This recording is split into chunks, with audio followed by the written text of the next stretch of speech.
Olá, gente. Eu sou o professor Henrique Nelson. Estamos começando mais uma aula de História. Nosso tema hoje a gente vai dar sequência ao nosso estudo sobre a ditadura militar. Mas antes eu vou fazer umas apresentações, que são sempre muito importantes nas nossas aulas. Eu estou aqui com a Elaine, nossa intérprete de Libras, que faz esse trabalho muito importante, enfim, para que as nossas aulas cheguem a todos e todas, sejam de fato inclusivas. E hoje eu estou muito bem acompanhado também da professora Geórgia, Marcena da escola Hugo Gerdau. Professora, seja muito bem-vinda à nossa aula. Bom dia, Henrique. Bom dia a todo mundo. Olá a todos. Sejam muito bem-vindos. É uma satisfação estar por aqui, Henrique, com você. Vamos embora começar.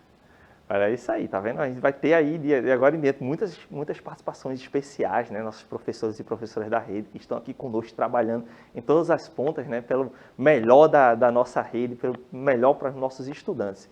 Olha, gente, eu queria começar... sim, antes disso, a professora Geórgia, ela está no chat aí, quem quiser, se comunicar aí conosco, pode usar o nosso aplicativo. Quem ainda não baixou o aplicativo, ó, vou colocar aqui para vocês, pronto, o QR Code, tá certo? Então, seja para o Android, seja para o iOS, então, baixem o nosso aplicativo e podem utilizar para que vocês possam interagir conosco. Qualquer pergunta aí na aula, qualquer movimentação, vocês podem ir colocando aí no chat. Aproveito para dizer que escola você é, tá certo? Enfim, tamo junto, tá bom? Ó, esse sujeito aqui que vocês estão vendo no slide, esse sujeito, essa grande figura, é o Henrique de Souza Filho, ou o Enfi. O Enfi foi um grande cartunista brasileiro. Enfim, ele construiu alguns personagens muito interessantes durante a ditadura militar. Enfim, então, eu vou citar alguns para vocês aí, a Graúna, o Bode Aurelana, o nordestino Zeferino e também o Baldo. São alguns dos personagens, que é o que eu vou mostrar aqui para vocês, que através dos seus traços, dos seus desenhos, fizeram com que as pessoas se indignassem, questionassem aquele Brasil bastante autoritário, excludente, e de certo modo nós ainda vivemos um pouco disso, mas, como sempre, artistas nos ajudando, nos provocando a questionar a nossa realidade, a pensar um pouco mais sobre o nosso mundo. De fato, o Enfi foi uma grande figura. Inclusive, convoco vocês a pesquisarem um pouco mais sobre a obra do Enfi, a trajetória dele, o seu papel durante a ditadura militar, porque muitas vezes a gente tem falado um pouco sobre o autoritarismo, a questão da censura, da perseguição, da morte e tal, mas também do papel dos artistas, e jornalistas e entre outros profissionais, que questionaram aquele momento, que nos ajudaram a pensar o outro Brasil e até sair desse cenário terrível que era a ditadura militar, tá? Olha, gente, na aula passada nós falamos sobre essa ditadura, a gente estudou como se deu esse processo de repressão, de tortura, tá certo? E também como foi a luta armada contra a ditadura militar. Hoje a gente vai mostrar como esse regime, enfim, ele chegou ao fim, Então a ditadura acabou em 1985 e a gente vai tentar entender que processo foi esse que aconteceu no momento mais duro da ditadura, que a gente viu que se iniciou em 68 com o ato institucional número 5, até 1985, quando, enfim, acaba a ditadura. Então vamos aí nessa vibe do nosso robozinho aí que chama o pessoal, vamos embora, meu povo, vamos embora para a gente pensar essa ditadura, tá? Aí nós vivemos um momento de esperança, professora Geórgia? A gente pode lembrar um pouco da música, Eu já tentei cantar aqui na aula, sabe? Já tentei cantar, mas eu sou péssimo. Então, a gente trouxe uma música aqui, apesar de você, eu passo para a senhora, porque eu realmente sou péssimo. Henrique está aí falando do milagre econômico, Começou a falar um pouquinho do milagre econômico. E nesse momento aí que a gente está falando sobre a década de 70, A gente está falando do governo do Médici, E tinha uma figura, muito conhecida de nós hoje, aquele grande artista, O Chico Buarque, um grande compositor. Então, ele criou essa música, Apesar de Você, em 1970. Quando ele voltou ao Brasil do exílio, ele chegou aqui no Brasil, O dono da gravadora disse, vamos voltar, está melhorando. Quando ele chegou aqui, ele percebeu que não estava melhorando, não. Aí ele disse, vou fazer a música, Então, quando ele fez a música, ele teve o cuidado de apresentar a música para a censura, porque a censura dizia, não aceitava, as músicas que criticassem, o governo militar. Então, ele conseguiu driblar a censura, Henrique. Ele disse que aquela música se tratava de uma briga de casal E a música acabou passando pela censura, mas a música era uma grande crítica, né, que desejava o final daqueles tempos difíceis do período militar. E ele conseguiu passar. Quando os militares se deram conta que a música era uma grande crítica, já era tarde demais, a música já estava estourada, era o maior sucesso. Apesar de você. Henrique, eu vou pedir para a gente só afastar só aqui um pouquinho para poder fazer. Eu faço a leitura de lá. Vou fazer o trecho aqui, o trecho da música. Apesar de você, amanhã há de ser outro dia. Eu pergunto a você, onde vai se esconder da enorme euforia? Como vai proibir quando o galo insistir em cantar? Água nova brotando e a gente se amando sem parar. Simbora, Henrique! É isso aí, professora Georgia. Achei, né, essa cantoria maravilhosa. Se fosse comigo, Virgem Maria, né? A pessoa ia sair correndo daqui na hora. Mas essa música, ela traz pra gente aquele sentimento, né, de realmente muita esperança, apesar da situação muito difícil que o Brasil vivia ali na década de 70. Mas o Chico Buarque deixa o recado, né? Apesar de você, há de ser outro dia. E é esse outro dia que a gente começa a falar, né? Como é que a ditadura ela vai, né, se encaminhando, se enfraquecendo, na verdade, né? E a gente vai tentar mostrar os elementos que vão apontar para essa decadência da ditadura e o florescer de um outro dia. Então, apesar da ditadura, as coisas vão caminhando para o fim dela. Mas antes, a gente fala um pouco sobre esse milagre econômico, né, que a professora Georgia já tinha comentado, a gente já tinha chamado a atenção em outra aula, porque o milagre econômico, ele se caracterizou justamente por um período de um intenso crescimento no Brasil do produto interno bruto. Eu até trouxe até o conceito para vocês, ó, o PIB, né, ele soma todos os bens produzidos, né, num país, tá certo? E aí a gente vai ter índices ao final do ano. Geralmente a gente conta por ano, né? Qual foi o crescimento econômico que o país teve durante um determinado período. Então, entre 69 e 73, eu vou mostrar para vocês, o Brasil viveu um certo entusiasmo econômico, né? Com PIBs altos, grandes crescimentos econômicos e obras, algumas até faraônicas por parte do Estado, né, que vai utilizar aquilo como uma grande propaganda da ditadura. Você está vendo como está certo? Porém, a gente vai mostrar que, na verdade, a coisa não foi bem assim. Um exemplo dessas grandes obras da ditadura militar foi a ponte Rio-Niterói, né, uma ponte ligando justamente a cidade do Rio de Janeiro ao outro lado da Baía de Guanabara, Niterói. Né, foi realmente um grande símbolo desse momento de entusiasmo econômico, que muita gente passou até a se acomodar um pouco diante dos problemas da ditadura por conta de um pretenso crescimento econômico. Eu trouxe aqui para vocês, um ponto importante para a gente pensar sobre esse crescimento econômico é o seguinte: apesar de haver esse crescimento, mas não houve uma distribuição de renda. Ao mesmo tempo, como não houve uma distribuição de renda, o Brasil acabou se endividando ainda mais. Né? Então, eu coloco para vocês, né, justamente o seguinte: apesar do entusiasmo, o crescimento econômico foi mantido com grandes investimentos e, sobretudo, empréstimos estrangeiros. Isso gerou uma grande dívida para o Brasil. Então, o resultado disso foi o crescimento econômico aliado ao endividamento do país e mais concentração de riqueza. Afinal de contas, esse crescimento do PIB não significou uma melhoria de vida na condição das pessoas. Henrique. Oi, Georgia. É bom a gente frisar que, nesse momento, o Médici até falou que a economia vai bem, mas o povo ainda vai mal. Ou seja, aquele desenvolvimento não estava refletindo na vida da população. Né? O próprio presidente tinha plena consciência daquilo, né? Toda impulso industrial, né? Aquela questão do milagre econômico, o impulso das siderúrgicas, como você deu o exemplo aí da ponte Rio-Niterói, mas aquilo não estava refletindo, né, na qualidade de vida, no bem-estar da população. Então, a gente pode dizer que era uma falsa sensação de desenvolvimento, né, Henrique?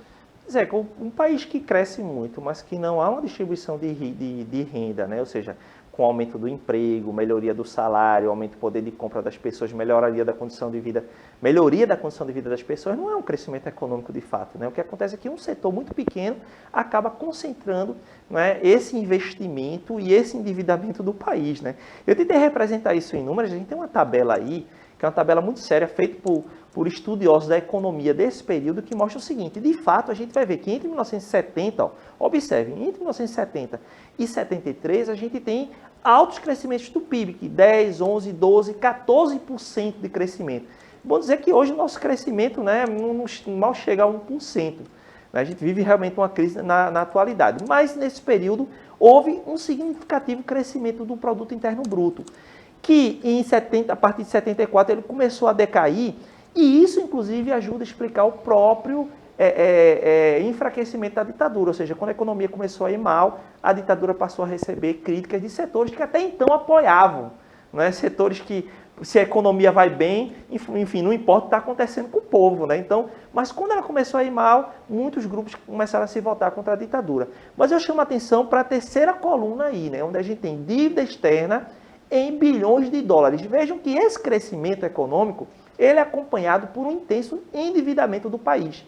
Então, se em 1970 o Brasil devia um pouco mais de 5 bilhões de dólares, até o último ano, né, de crescimento do PIB, que é 73, nós vamos ter um pulo mais que o dobro dessa dívida externa, que vai para mais de 12 bilhões de dólares. E no final dessa série que eu estou mostrando, em 1978, esse endividamento ele chega a mais de 43 bilhões de dólares. Em termos gerais, o que eu quero dizer é que foi um crescimento que não provocou a melhoria de condição da vida das pessoas, não houve distribuição de renda e deixou o país endividado e o crescimento, enfim, acabou. Então, esse milagre, por isso que eu sempre coloquei as piadas, né? Esse milagre econômico, na verdade, foi uma bolha que estourou e deixou o país endividado. Um grupo muito pequeno ganhou mais dinheiro e a maioria da população não teve acesso a nenhum crescimento. O enfio que a gente citou ali no começo, professora Geórgia, né, ele está sempre presente aí, ele fez essa charge aí que nos ajuda a pensar um pouco, né? Está aí o Orellana, né? Ele está aí na chuva e ele diz justamente o seguinte, né? Baudelaire, ele fala para o Fradin, né? Está chovendo aqui para vocês não? Aí o Orellana, na verdade, ele diz não.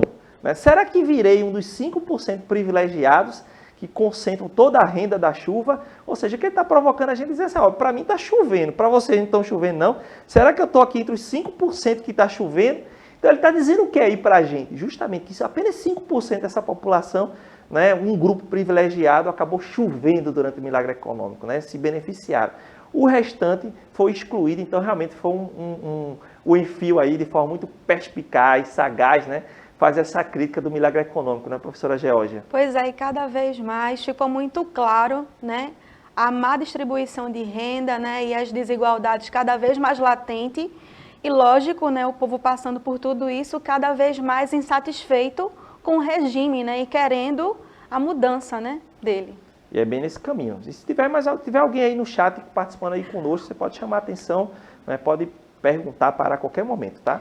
Isso, pessoal, a gente está aqui no chat, mandar um abraço para Gabriel, para o Luiz, para todos vocês que estão aqui participando do chat. Estamos aqui aguardando as perguntas de vocês.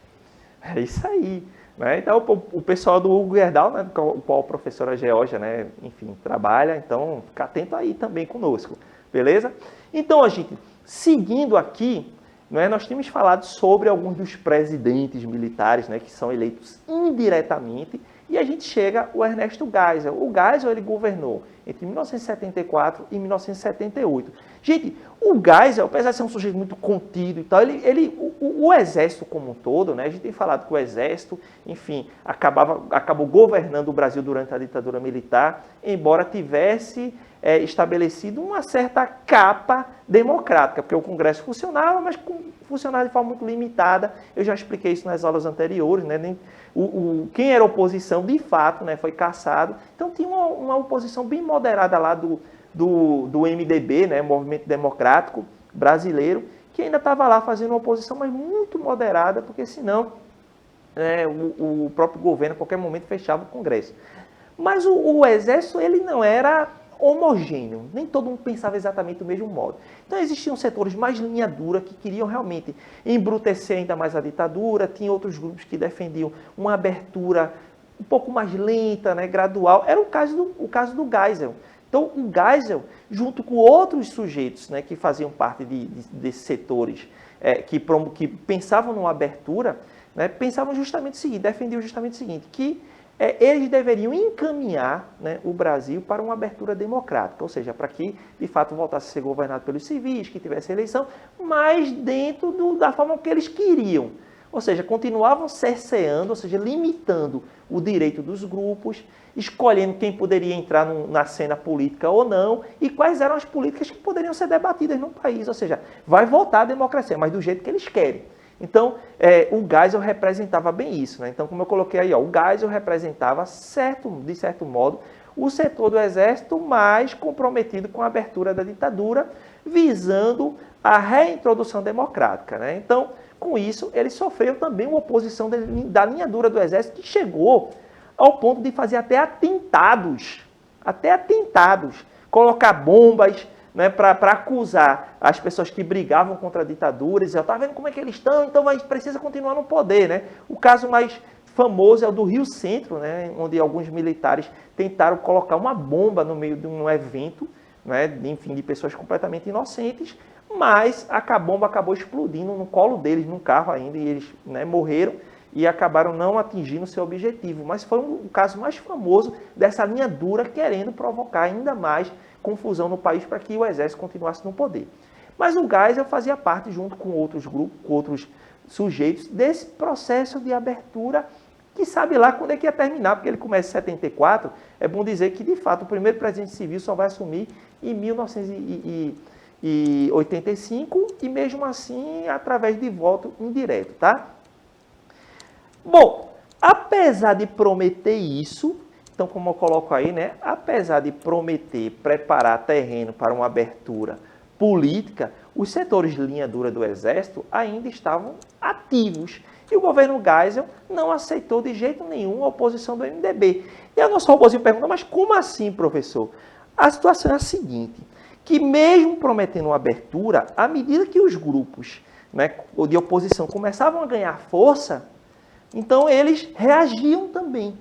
Né? A linha dura do Exército reagia, não aceitava, principalmente quando ele viu que algumas eleições que ainda eram possíveis estavam acontecendo e setores da oposição estavam mais presentes no Congresso. Então, com isso, né, o governo acabou promovendo, né, o governo Geisel, o famoso pacote de abril. Então, entre outras coisas que o governo fez para tentar barrar o avanço de qualquer oposição, foi justamente, primeiro, fechou o Congresso durante um certo tempo e depois passou a indicar um terço dos senadores, né, que eram eleitos naquele período, né, diretamente, era o chamado senador biônico. Então, o governo ditatorial dizia, olha, esse aqui vai ser o senador de determinado estado, vai ser fulaninho de tal. Então, com isso, eles vão promover ainda mais, né, uma limitação a qualquer tentativa de debate político no Brasil, a qualquer tentativa de avanço de outros sujeitos. De qualquer modo, esse pacote de abril significou justamente que essa abertura ela poderia acontecer, mas da forma como o Exército queria e na velocidade que os militares e os setores conservadores, né, porque a gente fala de uma ditadura civil-militar, gostariam que fosse. Isso vai ser fundamental para um certo atraso no nosso país, né? Eu sempre disse que a ditadura militar, ela barrou qualquer discurso progressista, qualquer um desenvolvimento no país e vai assegurar mesmo a má distribuição de renda, a desigualdade social, né, a partir de suas políticas. Pois bem, gente, quem vai suceder ao Geisel é esse sujeito aí que vocês veem na foto, né? O Figueiredo aparece sorridente, bronzeado e tal, mas era um presidente militar que vai dar sequência ao que o Geisel, né, desejou, né, um processo de abertura lento, gradual, mas ao mesmo tempo mantendo, né, o autoritarismo do Exército, a limitação, as censuras, enfim, que vão só aos poucos, né, recuando. Né, professora Géudia? Pois é, e lembrando, né, que se a gente observar nesse processo de reabertura, nós temos aí que o governo do Figueiredo, ele foi diferente, 6 anos, 1979 a 85. Né? Uma das decisões aí do Geisel foi exatamente nesse pacote, né, que é o pacote do terror, o pacote do retrocesso, né, porque ele ficou nessa linha, né, buscando, né, também agradar o lado da linha dura, né, buscando esse equilíbrio, foi aumentar, né, aí o mandato do último presidente para 6 anos. 6 anos mais como ele está no poder, né, Henrique? Pois é, então a gente vai ter aí, né, um avanço ainda mais, né, um período ainda maior com um militar. Na verdade, o Figueiredo ele foi o último presidente militar, né, da ditadura, já que vai governar até 85, quando nós vamos ter o Sarney, né, o Tancredo Neves, depois o Sarney, que assume o governo do Brasil, através de eleições indiretas. Mas os militares conseguiram, com o pacote de abril, se estender um pouco mais no poder e, né, comandar esse processo de abertura, né, que a gente vai acompanhando. Mas um passo realmente fundamental aqui foi todo o processo de anistia. A lei de anistia aconteceu em 1979. Aqui, né, nós temos em algumas imagens, na verdade, um cartaz e uma fotografia, né? Na fotografia a gente tem um ato que aconteceu em São Paulo, lá na Praça da Sé, onde nós temos ativistas, né, as pessoas lutando pela lei de anistia e ao lado esquerdo, né, de vocês têm um cartaz também em que se pede uma anistia completa. Mas, professor, que danado é anistia? Eu posso resumir para vocês, colocar de forma mais simples o seguinte. A anistia, ela só queria, na verdade, né, o debate acerca da anistia era porque muitos sujeitos foram colocados na ilegalidade, foram presos, estavam sendo processados. Muitos tiveram que sair do país por conta da ditadura, porque discordou, porque lutou contra a ditadura. Então, o que se defendia é que, já que o Brasil caminha para uma democracia, é que essas pessoas fossem perdoadas pelos crimes que estavam sendo acusadas. Na verdade, essas pessoas estavam lutando pela democracia. Muitos não tinham cometido crime algum, a não ser discordar, defender a democracia. Mas, né, se buscava, pelo menos, que esses processos fossem encerrados e as pessoas pudessem viver livremente no nosso país. Então, esse era o objetivo da lei de anistia, tá certo? Pelo menos, e que se queria e se buscava que essa lei fosse ampla, né, que atendesse a todas as pessoas que estavam sendo processadas, perseguidas pela ditadura. Mas os setores do Exército não queriam uma limitação, nem todos os grupos deveriam ser anistiados. Então, vai ser um debate muito intenso sobre essa anistia. Mais uma vez, o Enfio está aí presente para a gente, chamando a atenção aqui duas, né, chaves do Enfio. Vou pedir só para o Davidson ampliar aqui para a gente poder observar ela mais de perto, né, um pouquinho maior. Então, é o seguinte, a gente tem, eu não consigo ler aqui direitinho, mas a da esquerda diz assim, né, um exército, um militar dizendo assim, muito bem, oposição, vocês estão cercados, saiam de mãos estendidas para a conciliação, né? Então, meio que o Enfio sendo muito sarcástico aí, dizendo, o exército quer fazer a conciliação, mas eles estão fazendo do jeito deles, estão nos pressionando, né? Da forma violenta de ser do exército. Mas a gente tem uma outra que traz também uma esperança, mas, ao mesmo tempo, um ataque muito forte à ditadura, que é justamente quando o personagem ele corre para o túmulo do Vladimir Herzog, que era um jornalista que apareceu, né, enfim, que teria cometido suicídio na cela, né, nas celas do Exército. Não, na verdade, ele foi assassinado, né, pelos militares, mas que se fez todo um esquema para mostrar que ele teria se suicidado. Enfim, então, a anistia como um todo, né, ela acaba aparecendo como uma dose de esperança mesmo para o Brasil, porque seria um retorno de muitos sujeitos que até então estavam escondidos ou fora do país, que poderiam, enfim, né, voltar ao debate político, professora Geórgia. É verdade. E o Herzog, né, ele foi convidado, né, para ir prestar esclarecimentos aos militares e chegou lá e ele não voltou, né, como tantas pessoas que foram e não voltaram. E a desculpa, né, de que ele tinha cometido suicídio não foi aceita. A sociedade não acreditou e cada vez mais se manifestou, né, contra o processo da ditadura militar.